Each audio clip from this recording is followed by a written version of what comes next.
let's talk about Revelations. The movie which the Silent Hill community hates, but I don't see why.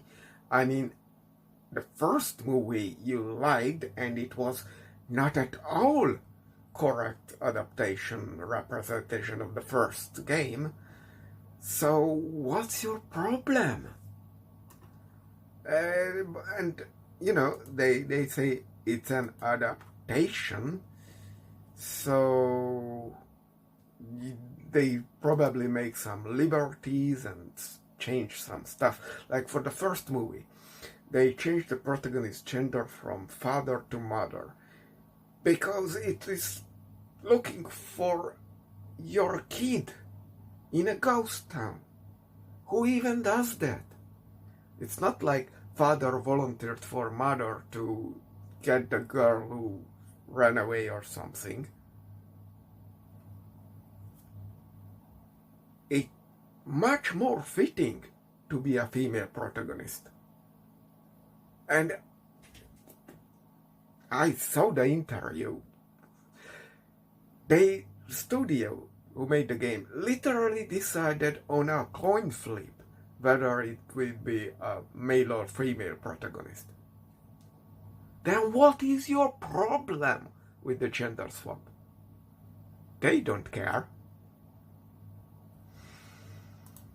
Anyway, so this movie heavily tries to save the first.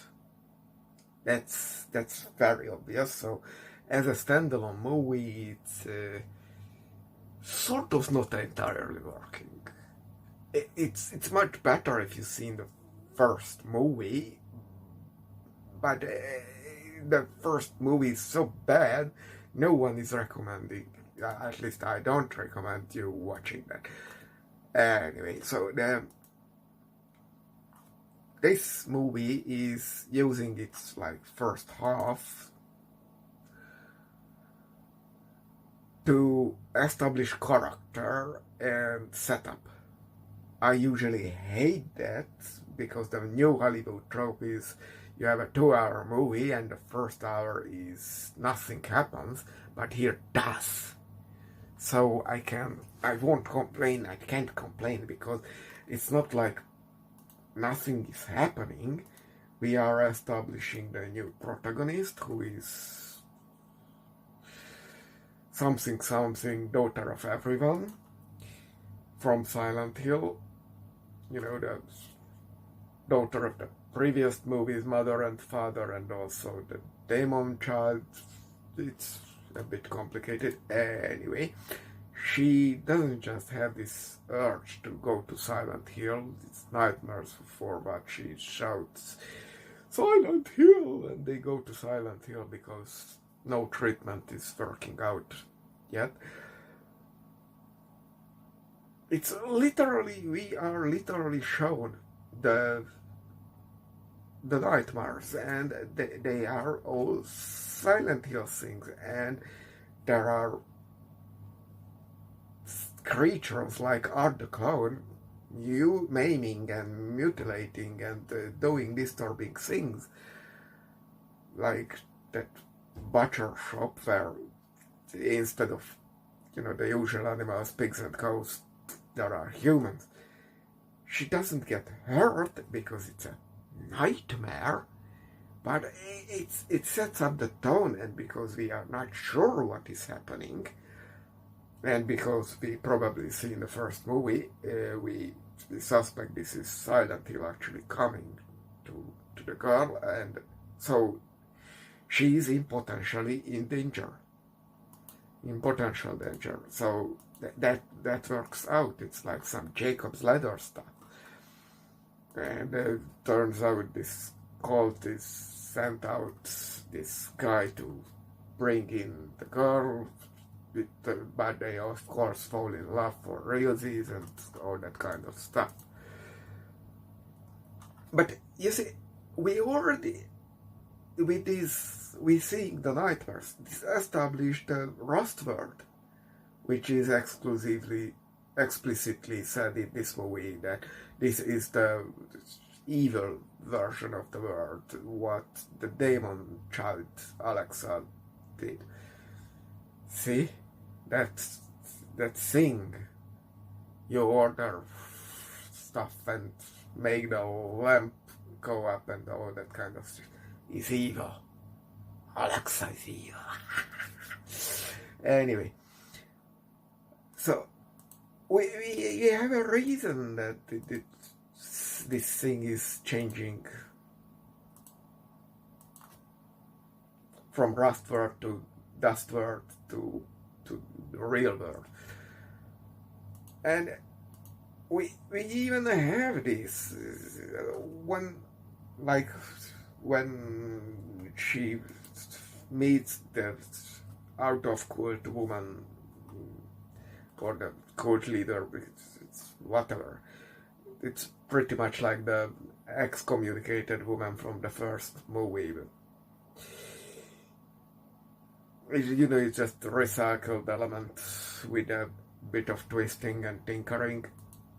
When she is finished with her exposition or stuff, and the world changes, and that interrupts her, so they have to split up. So that's a good thematic use of the world changing.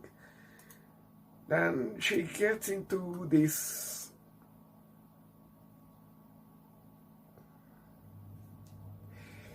mannequin factory and later to the nurse's room, because we have the nurse's return. And do you know why these work? These are like boss fights, and she actually does some stuff and sees what is happening, and the world is transforming people and all that kind of stuff. We first establish the place, and we got an exposition dump right before that. So when comes the mannequin monster in the mannequin factory, that's not a surprise, that's a thematic escalation of the scene. Or the nurse room, we see people are pushed in and out, and there are a bunch of people kept in cages for later treatment, and they push the guy into the nurse room, and the nurses are there. So we know that they have a functional use in the space they appear. And also there was this exposition dump before the scene, so it tells the backstory that there was this cult, and Alexa transformed the world and reforms it to her own image. That makes the mannequin thematically making kind of sense. It's a free association, but it works. By the way, this is not at all the same cult as before. They rebranded, or I don't know exactly what happened. But I like this cult much more, because now they actually have a goal. Turns out they worship this thing. They want world domination to their fanatic belief, like the MAGA cult, or the Nazis in World War II and all that kind of stuff. So they are proper antagonists, and we see them doing stuff, even living in this changing world, upside down world. They literally using the nurses for doing who knows what with people. The cult members are pushing in people to the nurses.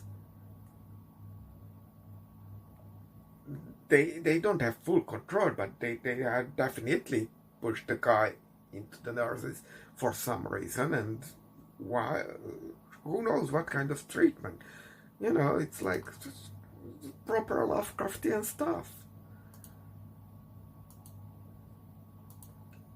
And finally, at the end, we have a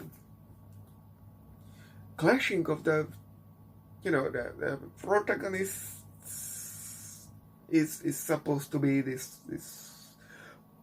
part of the demon baby or offspring of it or something like that.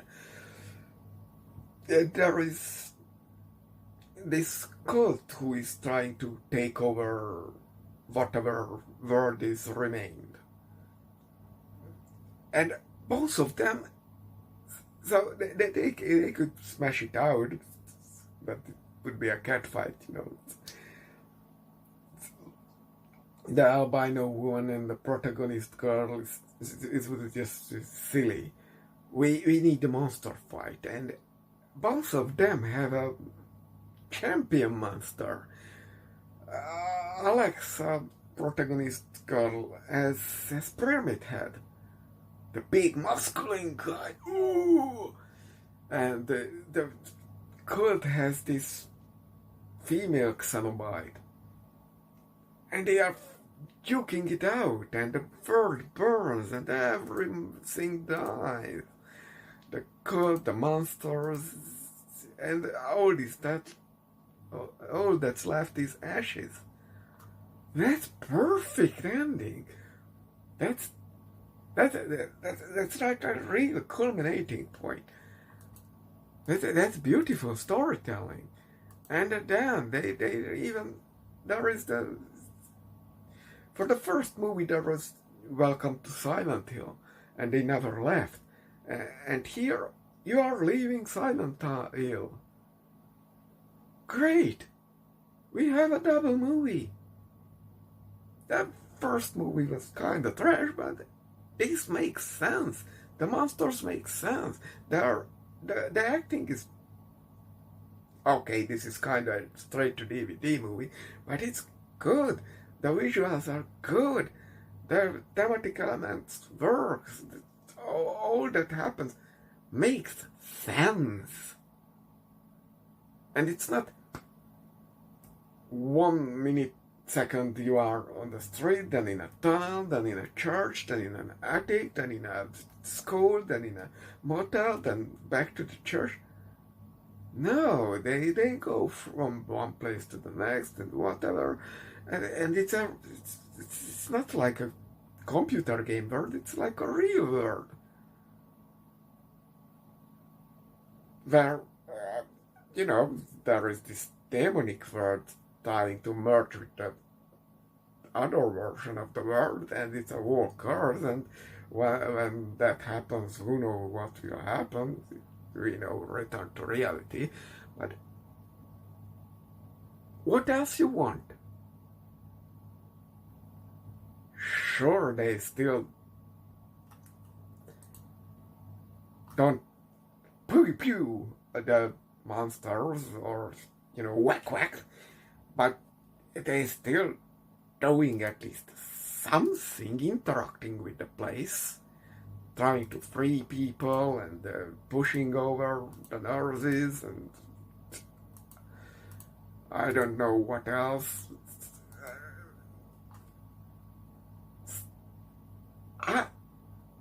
As a movie, this works. It's not a great movie. It's not a big thing that wants to tell you something about the world or teach you a lesson. No, it's just an entertaining adventure movie with psychological aspects. Isn't that what Silent Hill is about? If you ask me, who never played the games, that's what you can do with it, without actually making a actual game. If you make a movie, this is as good as gets when it gets to Silent Hill. Like the first Mortal Kombat movie will probably remain the best, because what is Mortal Kombat? One guy from the left, one guy from the right, they are duking it out. what was the first Mortal Kombat movie? That inserted with some itty-bitty character progression. And it was great for it. What else can you do with the property?